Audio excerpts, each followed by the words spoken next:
ঘোষিত কর্মসূচির অংশ হিসেবে ইসলামী আন্দোলন বাংলাদেশ ১৪৪ ধারা ভাঙতে মুক্তাঙ্গনে অবস্থান নিলে পুলিশ তাদের ছত্রভঙ্গ করে দেয়।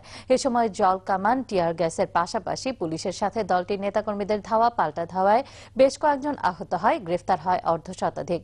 জাফর ইকবাল ও জাভেদ পাটোয়ারির তোলা ছবিতে বাতেন বিপ্লবকে সাথে নিয়ে রিপোর্ট করছেন শিবলী চৌধুরী কায়েস। নারী উন্নয়ন নীতি, ফতোয়া নিষিদ্ধ এবং ইসলাম বিরোধী কর্মকাণ্ডের প্রতিবাদে প্রশাসন ঘোষিত ১৪৪ ধারা কার্যকরের একদিন আগেই মুক্তাঙ্গনে অবস্থান নেয় ইসলামী আন্দোলনের নেতাকর্মীরা। ১৪৪ ধারা প্রত্যাহার না করলে মুক্তাঙ্গনেই অবস্থান করার ঘোষণা দেয় চরমোনাই পীর। আমরা চাইতেছি যে সরকার এখনো তাদের শুভ বুদ্ধি উদয় হোক এবং ১৪৪ ধারা প্রত্যাহার করবে। অন্যদিকে সরকারের বিরুদ্ধে অবস্থান নেওয়ার অভিযোগ করে পুলিশ। আইন লঙ্ঘন করছে তারা, এখন আইন লঙ্ঘন করলে আইন লঙ্ঘনকারীদের বিরুদ্ধে কি পদক্ষেপ নেওয়া হবে সেটা আমাদের সিনিয়র কর্মকর্তাদের সঙ্গে আলোচনা করে আমরা পরবর্তী পদক্ষেপে চলে যাব। এর কিছুক্ষণের মধ্যেই শুরু হয় দুই পক্ষের সংঘর্ষ।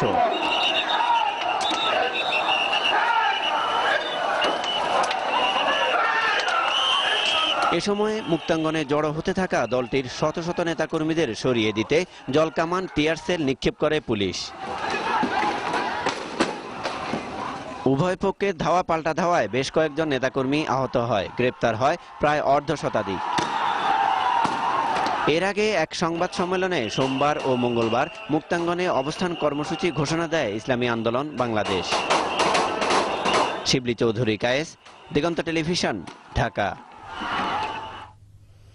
এবারে পিঙ্ক সিটি বিরোধী